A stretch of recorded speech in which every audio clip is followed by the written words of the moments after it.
S S ಟಿವಿಯಲ್ಲಿ ಜಾಹೀರಾತು ನೀಡಲು ಈ ನಂಬರಿಗೆ ಸಂಪರ್ಕಿಸಿ. ಕೊಪ್ಪಳ ಕೇಳ್ತದ್ರಿ ಸೌಂಡ್ ಇಂತಲ್ಲಿ ಬಂದು ಶುರು ಮಾಡಿದೆ ವಿಜ್ಞಾನದ ಬಗ್ಗೆ ಮಾತಾಡೋದಕ್ಕೆ. ಮಹಾಜನಗಳೇ, ಇವತ್ತು ಗುರುಗಳು ನನಗೆ ಕೊಟ್ಟಿರ್ತಕ್ಕಂಥ ಅವಧಿ 1 ಗಂಟೆಗಳ ಕಾಲ ಮಾತಾಡೋದು ವಿಜ್ಞಾನದ ಬಗ್ಗೆ ಮಾತಾಡಲಿಕ್ಕೆ ಕೊಟ್ಟಿದ್ದಾರೆ. ವಿಜ್ಞಾನ ಅಂದ್ರೆ ಏನು? ನಾವು ತಕ್ಕಂಥ ನೆಲ ಕಂಡಾಗ ಅದರಲ್ಲಿ ತಕ್ಕಂಥಗಳನ್ನು ಆಗ ವಿಜ್ಞಾನ ನಮ್ಮ ಕಣ್ಣಿಗೆ ಬೀಳ್ತದೆ. ವಿಜ್ಞಾನದಿಂದ ನಾವು ತಗೊಂಡಾಗ ವಿಜ್ಞಾನವು ನಮ್ಮ ಕಣ್ಣು ಬೀಳ್ತಕ್ಕಂಥ ಸಂದರ್ಭದಲ್ಲಿ ವಿಜ್ಞಾನ ನಮ್ಮ ಕಣ್ಣು ಮುಂದೆ ಸಂದರ್ಭಗಳನ್ನು ನಾವೆಲ್ಲವೂ ಅಂತಕ್ಕಂಥ ಸಂದರ್ಭಗಳಲ್ಲಿ ವಿಜ್ಞಾನ ಬಹಳ ಮುಕ್ತ ಆಗ್ತದೆ ಅಲ್ರಿ. ಏನು ನನ್ನ ಭಾಷಣ ಏನು ತಿಳಿತು ಅಂತ ಪೂರ್ವ 1 ತಾಸಿನಾಗ 1008 ಸಲ ವಿಜ್ಞಾನ ಅಂದನ್ರಿ. ಒಳಗಿಂದ ಏನು ಗೊತ್ತಾಗಲಿಲ್ಲ ಅಂದ ಅವನು. ಇದು ಬ್ಯಾಡ್ ತಡ್ರಿ ಇವನ ಬಗ್ಗೆ ಬಿಟ್ಬಿಟ್ರೆ ಅವನು. ನಾನು ಕನ್ನಡ ನಾಡಿನ ಬಗ್ಗೆ ಮಾತಾಡ್ತೀನಿ ಅಂದರು. 20 ನಿಮಿಷ ಟೈಮ್ ಕೊಟ್ಟು ಗುರುಗಳು 10 ನಿಮಿಷ ಮತ್ತೆ ಎಕ್ಸ್ಟ್ರಾ ತಗೋ ಕನ್ನಡ ನಾಡಿನ ಬಗ್ಗೆ ನೋಡು. ಇವತ್ತು ನನಗೆ ಕೊಟ್ಟಿರ್ತಕ್ಕಂಥ ಮತ್ತೊಂದು ವಿಷಯ ಕನ್ನಡ ನಾಡು. ಕನ್ನಡ ನಾಡು ಬಗ್ಗೆ ನಾವು ಮಾತಾಡಂತ ತಂದಾಗ ಎಷ್ಟು ಜನ ಕನ್ನಡ ಬಗ್ಗೆ ಮಾಡಿದ್ದಾರೆ. ಕನ್ನಡ ಅಡಿಮಾನ ಸಂದರ್ಭಗಳಲ್ಲಿ ನೆನಪುಗಳು ಯಾರ್ಯಾರ್ರಿ ಮೈಕ್ ಸಪ್ ಮಾಡಿರಿ ಸರ್ ದಯವಿಟ್ಟು. ಮೈಕ್ ಚಲೋ ಇದ್ರಿ, ಇಡೀ ಜಗತ್ತಿಗೆ ಕೇಳ್ತದೆ ಮೈಕ್. ಅವನೊಳಗೆ ಚಿಪ್ಪು ಖಾಲಿ ಐತಿರಿ ಅದು. ಅವ ಹಿಂಗೆ ಕಟ್ ಮಾತಾಡ್ತಿರ್ತಾನೆ. ಇವನು ಬ್ಯಾಂಕ್ನಾಗ ಸಾಲ ತೊಗೊಂಡ್ಬಿಟ್ಟಾನ. ಬ್ಯಾಂಕ್ನವ್ರು ಫೋನ್ ಹಚ್ಚಿದ್ರು, ಅಲ್ರಿ ಸರ್ ಎಲ್ಲಿದ್ದೀರಿ? ಮನೆಯಾಗಿದ್ದೀನಿ ಸರ್. ಅಪ್ಪರ್ಗೆ ಆರಾಮಾಗಿದ್ರಿ? ನೀವು ಬ್ಯಾಂಕ್ನಾಗ ಲೋನ್ ತೊಗೊಂಡಿದ್ರಲ್ಲ? ಹೌದು ಸರ್. ಎಂಥ ಟೈಮಿಗೆ ಕೊಟ್ಟಿರಿ ಪುಣ್ಯಾತ್ಮ, ನೀವು ಒಳ್ಳೆ ಟೈಮಿಗೆ ಕೊಟ್ಟಿರಿ, ರಿಕವರಿ ಮಾಡಿ ಬಂದಿರಿ. ನಾ ಕೊಡ್ತೀನಿ ಸರ್, ಅದೇನು ತೊಂದರೆ ಇಲ್ಲ. ಯಾವಾಗ ಕೊಡ್ತೀರಿ? ಅದೇ ಮುಂದೆ ಕೊಟ್ಬಿಡ್ತೀನಿ ಸರ್. ನೆಟ್ವರ್ಕ್ ಪ್ರಾಬ್ಲಮ್ ಅದ, ಆಮೇಲೆ ಮಾಡಲಿ ಅಂತ. ಆಮೇಲೆ ಮಾಡು. ಹಲೋ ಸರ್, ಬ್ಯಾಂಕ್ ನೀವು ಲೋನ್ ತೊಗೊಂಡು? ಹೌದು ಸರ್. ಎಂಥ ಟೈಮಿಗೆ ಕೊಟ್ಟಿರಿ? ದೇವ್ರು ಕೊಟ್ಟಂಗೆ ಕೊಟ್ಟಿರಿ ಪುಣ್ಯಾತ್ಮ, ನಿಮ್ಮ ರೊಕ್ಕ ಮುಣಿಸಿದ್ರೆ ದೇವ್ರು ಮೆಸ್ತಾನನ್ರಿ. ಮತ್ತು ಯಾವಾಗ ಸರ್ ರಿಕವರಿ? ಅದೇ ಮುಂದೆ ಎಲ್ಲ ಕ್ಲಿಯರ್ ಮಾಡಿಬಿಡಮ್ಮ. ಕ್ಲಿಯರ್ ಮಾಡಮ್ಮ ಅನ್ನೋದು ಕೇಳ್ತದೆ ಡೇಟು. ಅದೇ ಮಾಡ್ತೀನಲ್ರಿ. ಇಟ್ಟುಬಿಡ್ರಿ, ಬೇಡ ಅವರು ಕೊಟ್ರಿ ಬಿಟ್ಟುಬಿಡ್ರಿ ಅಂದ್ರು ಅವ್ರು ಬ್ಯಾಂಕ್ನಾಗ. ಅವ್ರವರೇ ಮಾತಾಡೋಕೆ ಶುರು ಮಾಡಿಬಿಟ್ರು. ಅವನು ಮೊಬೈಲ್ನಾಗ ಫಿಕ್ಸ್ ಮಾಡಿಬಿಟ್ಟನ್ರಿ ಲೋನ್ ಅಂದ್ರೆ ಸಾಕು ಕಟ್ಟಾಗಿ ಬಿಡ್ತದೆ ಮೊಬೈಲ್. ಅವನು ಏನು ಮಾಡ್ಯಾನ, ಬ್ಯಾಂಕಿಂಗ್ ನಂಬರ್ಲೆ ಮಾಡಿರಿ, ಬೇರೆ ನಂಬರ್ ಮಾಡಿರಿ. ಬೇರೆ ನಂಬರ್ ತೊಗೊಂಡ್ರು. ಅವ್ರ ಮನೆಗೆ ಮನಿ ಓಪನಿಂಗ್ ಇತ್ತು. ಆ ಅರ್ಚಕರು ಮೊಬೈಲ್ ತೊಗೊಂಡ್ರು. ಅರ್ಚಕರು, ಹಲೋ ಮನಿ ಓಪನಿಂಗ್ ಇತ್ತಲ್ಲ? ಹಾಂ ಹೌದು ರೀ, ಸಾಮಾನೆಲ್ಲ ಬರ್ಸಿದ್ವಿ ತಂದಿನಿ ರೀ. ಅದು ಈಗ ಮಾತಾಡ್ತಾರೆ ನೋಡ್ರಿ. ಅಲ್ಲ ಬ್ಯಾಂಕ್ನಲ್ಲಿ ಲೋನ್ ತೊಗೊಂಡಿದ್ರಲ್ರಿ? ಎಂಥ ಟೈಮಿಗೆ ಕೊಟ್ಟಿರಿ? ನಿಮ್ಮ ಲೋನ್ ಮುಣಿಸಿದ್ರೆ ದೇವ್ರ ಮೆಚ್ಚಾನ ನಮ್ಮನ್ನ. ಮತ್ತು ಯಾವಾಗ ಕೊಡ್ತೀರಿ? ಕೊಡ್ತಾಯಿಲ್ಲ, ಎಲ್ಲ ತೊಗೊಂಡು ಹೋಗ್ಬಿಡ್ರಿ ಅಷ್ಟು. ಹೆಂಗ ಕಾರ್ಯಕ್ರಮ ನೋಡ್ರಿ, ನಾವು ಎಲ್ಲೆಲ್ಲಿ ಹೋದಲ್ಲೆಲ್ಲ ಒಂದೊಂದು ಕಾರ್ಯಕ್ರಮ ಆಗ್ತಿರ್ತಾವ ದಿನನಿತ್ಯ ಜೀವನಗಳಲ್ಲಿ. ನಾನು ಫಸ್ಟ್ ಟೈಮ್ ಮದುವೆ ಆದೆ. ಅಲ್ಲ ಮದುವೆನೇ ಫಸ್ಟ್ ಟೈಮ್ ಅಲ್ಲ. ಅದಾಗ 45 ವರ್ಷ ಆಗಿತ್ತು. ಯಾರೂ ಹುಡುಗಿ ಕೊಡ್ತಿದ್ದಿಲ್ಲ. ಟೆನ್ಷನ್ನೊಳಗೆ ನೋಡ್ರಿ, ನಾನು 4700 ಕಾರ್ಯಕ್ರಮ ಮಾಡೀನಿ. ಈ ಕಾರ್ಯಕ್ರಮಕ್ಕೆ ಇಷ್ಟು ಟೆನ್ಷನ್ ಇರೋದಿಲ್ಲ. ಯಾಕಂದ್ರೆ ಗುರುಗಳು ಒಂದು ಭಾಳ ಪವಿತ್ರವಾದ ವೇದಿಕೆ. ಇದ್ದ ಮನುಷ್ಯ ದೊಡ್ಡದು ಕಾಣದ ಸಿನಿಮಾದಲ್ಲಿ, ಇದ್ದ ಮನುಷ್ಯ ಸಣ್ಣದು ಕಾಣದ ಟಿ ವಿಯಲ್ಲಿ, ಇದ್ದ ಮನುಷ್ಯ ಇದ್ದಂಗೆ ಕಾಣೋದು ಇಂಥ ಭವ್ಯವಾದ ಪವಿತ್ರವಾದ ವೇದಿಕೆಯಲ್ಲಿ. ಏನು ರೀ, ನಾನು ಹೋಗಿ ಹುಡುಗಿ ಬಂದು ಕುಂತ ತಕ್ಷಣ ನಾನು ಕುಂತೆ. ಮಾತಾಡ್ಸಂದ್ಲು. ನಾನು ಟೆನ್ಷನ್ದಾಗ ಮಾತಾಡೋದು ಏನು ಮಾತಾಡ್ಸೋಕೆ ಗೊತ್ತಾಗಲಿಲ್ಲ. ಅಕ್ಕಾರ ಆರಾಮನ್ರಿ ಅಂದೆ.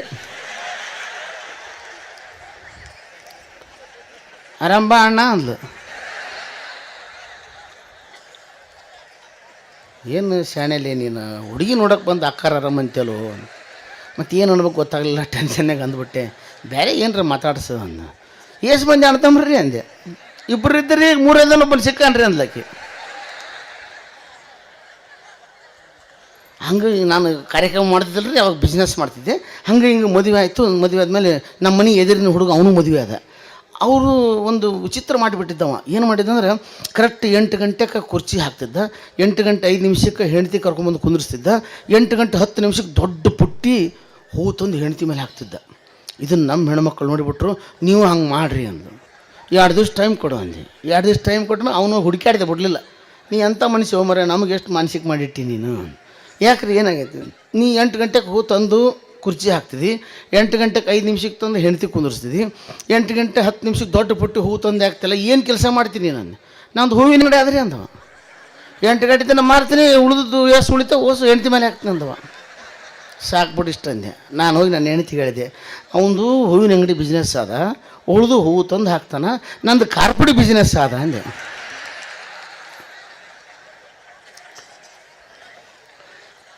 ಅವತ್ತಿಂದ ನಾನಂದ್ರೆ ಫಸ್ಟ್ ಟೈಮ್ ಹೊಸ್ದಾಗಿ ಮದುವೆ ಆಗಿದ್ದೆ. ನನ್ನ ಹೆಂಡ್ತಿಗೆ ಹೇಳಿದೆ, ನಮ್ಮ ದೋಸ್ತರೆಲ್ಲ ಸೇರಿ ನಿಮ್ಮ ಮನೆಗೆ ಅಡುಗೆ ಮಾಡಿಸು ಅಂದರು. ನಮ್ಮ ಮನೆಗೆ ಅಡುಗೆ ಮಾಡಿಸ್ದೆ ಬೇಡ, ನೀವು ಎಲ್ಲೇ ಹೊರಗೆ ಕರ್ಕೊಂಡು ಹೋಗ್ತೀನಿ, ಇಲ್ಲ ಮನೆಗೆ ಮಾಡಿಸು. ನಾನು ಹೆಂಡ್ತಿಗೆ ಬಂದು ಕೇಳಿದೆ, ಏನು ಅಡುಗೆ ಮಾಡೋಕ್ಕೆ ಬರ್ತದೆ ನಿನಗೆ? ಹೊಸ್ದಾಗಿ ಮದುವೆ ಆಗಿದ್ದೆ. ಅನ್ನ ಸಾರು ಮಾಡ್ತೀನಿ ರೀ ಅಂದ್ಲು. ಮತ್ತು ಬಿಟ್ಟು ಬೇರೆ ಏನು ಮಾಡ್ತಿದ್ದೆ? ಸಾರು ಅನ್ನ ಮಾಡ್ತೀನಿ ಅಂದ್ಲು. ಬೇರೆ ಬೇರೆ ಇದಾವಲ್ಲ, ಮೊದ್ಲು ಯಾವ ಮಾಡ್ತಾರೆ ಅದೇ ಲೆಕ್ಕಕ್ಕೆ ಬರ್ತದೆ. ಚಿತ್ರಾನ್ನ ಒಂದೇ ಮಾಡಿಬಿಡು ಸಾಕು. ಚಿತ್ರಾನ್ನ ಮಾಡ್ತಿಲ್ಲ, ಮಾಡ್ತೇನೆ ರೀ ಮಾಡಿದ್ಲು. ನಾನಿಂದೆ ಊಟಕ್ಕೆ 8-10 ಮಂದಿ ಕುಂತಿರ್ತೀವಲ್ಲ, ಬಂದ ತಕ್ಷಣ ಏನು ಮಾಡ್ಬೇಕು ನೀನು? ನಾನು ಹೋಳಿಗೆ ಸೀಕರಣೆ ತೊಗೊಂಬ ಅಂತೀನಿ, ದೊಡ್ಡ ಬೊಗೋಣಿ ಒಗೆದ್ಬಿಡು ಬಿತ್ತಂದು. ನಾನು ಅಂತೀನಿ ಬಿದ್ದಿದ್ದು ತರಂಗಿಲ್ಲ ನೋಡು, ಏನು ಉಳಿದೈತೆ ಅದನ್ನು ನೀಡ್ಬೇಕಂತೀನಿ. ಆಯಿತು, ಇಷ್ಟು ಐಡಿಯಾ ಮಾಡಿಬಿಡ್ತಂತೆ. ಬಂದು ಕುಂತೆ. ಅದೃಷ್ಟ ಅದು ಅದೃಷ್ಟ, ಅದು ಹೆಂಗಾರ ಬರ್ಬೋದು, ಹೆಂಗಾರ ಹೋಗ್ಬೋದು. ನಾ ಹೋಗಿ ಕುಂತೆ, ಹೋಳಿಗೆ ಸೀಕರಣೆ ತೊಗೊಂಬ ಅಂದೆ. ಒಂದು ಪುಟ್ಟಿ ಡಬ್ಬನ್ನು ಒಗೆದ್ಬಿಟ್ಲು. ಏನಾಯ್ತು ಅಂದೆ. ಸತ್ಯನಾಶ ಆಗಿಬಿಡ್ತೀನಿ ಅಂದ್ಲು. ಯಾಕೆ? ಚಿತ್ರಾನ್ನನೇ ಬಿದ್ದುಬಿಟ್ಟದ್ರಿ ಅಂದ್ಲು.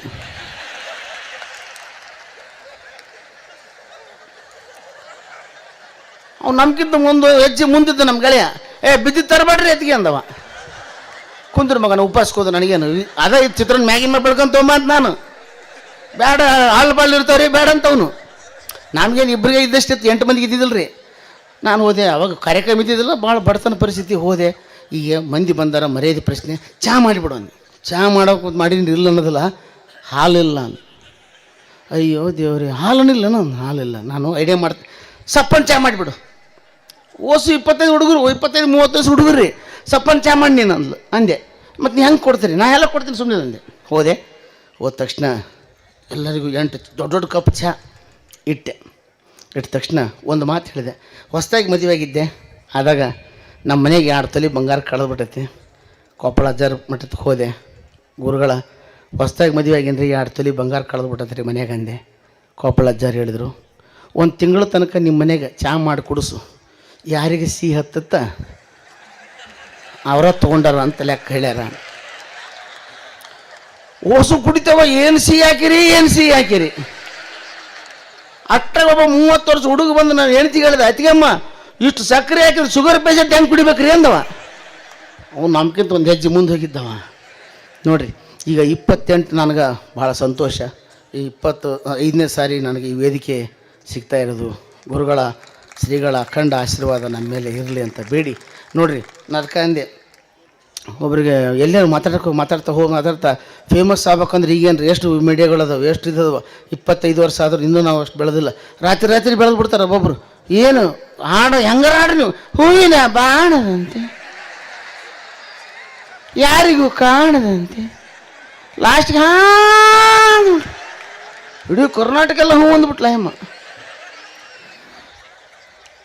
ಹಂಗೆ ಇಂಥ ಈ ಒಂದು ಇದರಲ್ಲಿ ಭಾಷಣ ಒಂದು ಸ್ಪರ್ಧೆ ಇದ್ದಾಗ ಒಬ್ಬ ಮನುಷ್ಯ ಭಾಷಣ ಮಾಡ್ಲಿಕ್ಕೆ ಶುರು ಮಾಡಿದ. ಏನು ಭಾಷಣ ಅಂದರೆ, ವೇದಿಕೆ ಉದ್ದೇಶಿಸಿ ಭಾಷಣ ಮಾಡಿರಿ ಅಂದರು. ವೇದಿಕೆ ಉದ್ದೇಶಿಸಿ ಭಾಷಣ ಮಾಡ್ಲಿಕ್ಕೆ ಶುರು ಮಾಡಿದ. ಈ ಒಂದು ಇದರಲ್ಲಿ ಇದಾಗಿರ್ತಕ್ಕಂಥ ಈ ಒಂದು ಇವರಿಗೆ ಎಲ್ಲ ಇದನ್ನು ಮಾಡ್ತಾ ಇಂಥ ಒಂದು ಇದರಲ್ಲಿ ನಮಗೆ ಅಲ್ಲಿಂದ ಇಲ್ಲಿಗೆ ಇದು ಮಾಡಿದ್ರಲ್ಲ, ಈ ಒಂದು ಇದನ್ನು ಎಷ್ಟು ಇದು ಮಾಡಿದ್ರು ಇದು ಅಂತ ಹೇಳ್ತಾ ನಾನು 1-2 ಇದನ್ನು ಇದು ಮಾಡ್ತೀನಿ.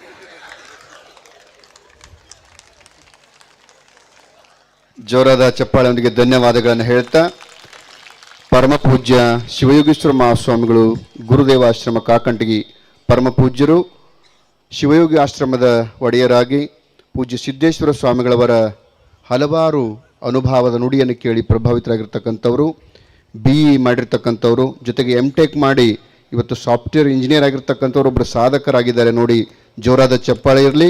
ಅಧ್ಯಾತ್ಮದ ಆಸಕ್ತಿಯಿಂದ ಇವತ್ತು ಹಿಂದಿ, ಇಂಗ್ಲೀಷ್, ಮರಾಠಿ ಮತ್ತು ಸಂಸ್ಕೃತ ಭಾಷೆಗಳನ್ನು ಬಲ್ಲವರು, ಜೊತೆಗೆ ಅತ್ಯಂತ ಸುಂದರವಾಗಿ ಎಲ್ಲರ ಮನಮುಟ್ಟು ಹಾಗೆ ವಿದ್ವತ್ಪೂರ್ಣವಾಗಿ ಮಾತನಾಡ್ತಕ್ಕಂಥ ಪರಮ ಪೂಜ್ಯರು ಈ ಸಮಾರಂಭದ ಕುರಿತು ತಮ್ಮ ಅನುಭವದ ನುಡಿಯನ್ನು ನೀಡಬೇಕಾಗಿ ಕೇಳ್ಕೊತಾ ಇದ್ದೇನೆ.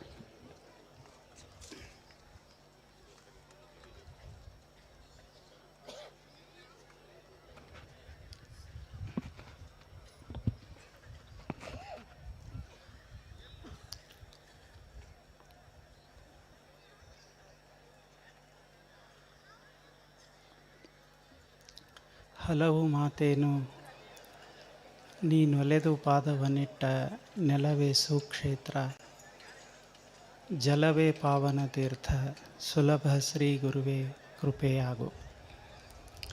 ಪೂಜ್ಯ ಗುರುದೇವರನ್ನು ಎನ್ನ ಹೃದಯ ಮಂದಿರದಲ್ಲಿ ಧ್ಯಾನಿಸಿ, ಈ ಪವಿತ್ರ ಕರ್ತೃಗದ್ದಿಗೆಗೆ ಅನಂತ ಭಕ್ತಿಯ ಪ್ರಣಾಮಗಳನ್ನು ಸಲ್ಲಿಸಿ,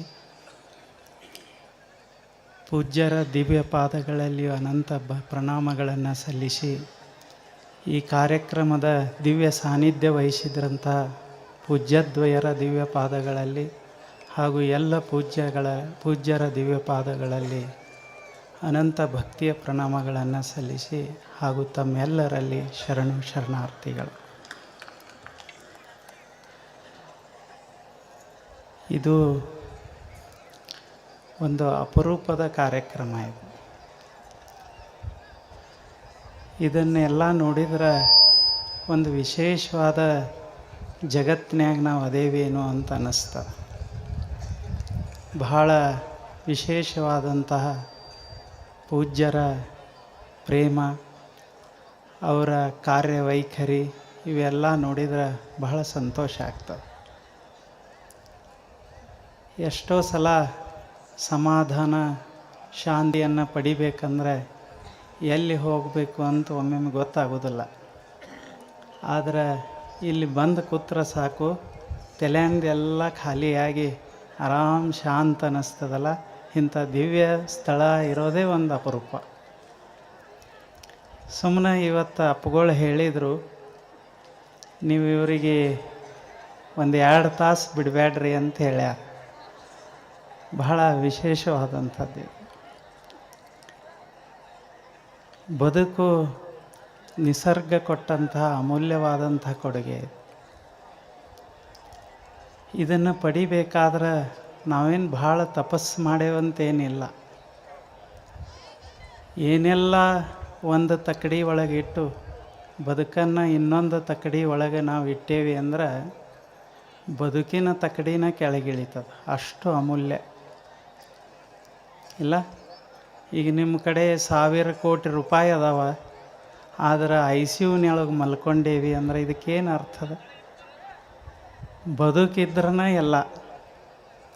ಅದಕ್ಕೆ ಬಲ್ಲವರು ಜ್ಞಾನಿಗಳು ಹೇಳೋದೇನಂತಂದ್ರೆ, ಇವೆಲ್ಲ ಯಾಕೆ ಮಾಡೋದಂದ್ರೆ ಒಂದಿಷ್ಟು ಜಗತ್ತಿನ ತಾಪ ಮರೆತು ಬದುಕಿನ ಬಗ್ಗೆ ಕುರಿತು ಚಿಂತಿಸೋದು. ಏನಿದು ಬದುಕ?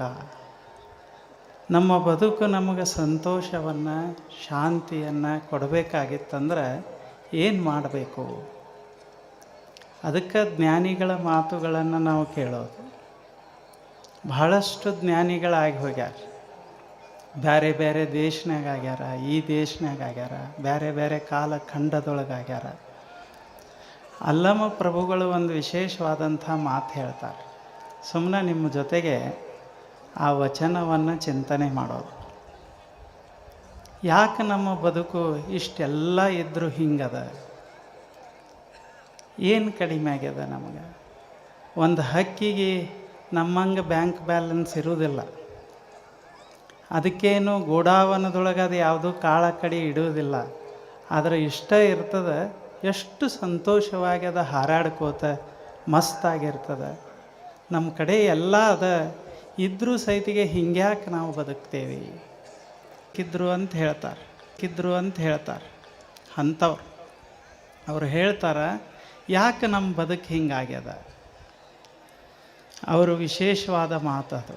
ಮಾನದ ತೋರಿದ ಆವಿಂಗೆ ಕೊಳಗದ ತೋರಿಹ ಕೆಚ್ಚಲು ನೋಡ, ತಾಳ ಮರದುದ್ದೆರಡು ಕೊಂಬ ನೋಡ, ಅದನ ರಸ ಹೋಗಿ 6 ದಿನ, ಅದು ಕೆಟ್ಟು 3 ದಿನ, ಅಘಟಿತ ಘಟಿತ ಗುಹೇಶ್ವರ ಅರಸುವ ಬಾರೈ. ಎಷ್ಟು ಚಲೋ ಇಲ್ಲ ಇದು ವಚನ? ಆದರೆ ಏನೂ ತಿಳಿಯುವುದಿಲ್ಲ. ಆದರೆ ಅದನ್ನು ನಾವು ನೋಡ್ಕೋತ ಹೋದೇವಂದ್ರೆ ನಮ್ಮದೇ ಬದುಕನ್ನು ಎಷ್ಟು ಚೆನ್ನಾಗಿ ಅವ್ರು ಇಟ್ಟಿರ್ತಾರೆ, ಬಹಳ ವಿಶೇಷವಾಗಿ ಇಟ್ಟಿರ್ತಾರೆ. ಮಾನದ ತೋರಿದ ಆವಿಂಗೆ ಅಂದ್ರೆ ಒಬ್ಬ ಇಂಗ್ಲೀಷ್ ಸಾಹಿತ್ಯಕಾರ ಹೇಳ್ತಾನೆ, life is nothing but the canvass. on which we have to draw our own SSTV cinema ಜಗತ್ತಿನ ಕ್ಷಣ ಕ್ಷಣದ ಸುದ್ದಿಯೊಂದಿಗೆ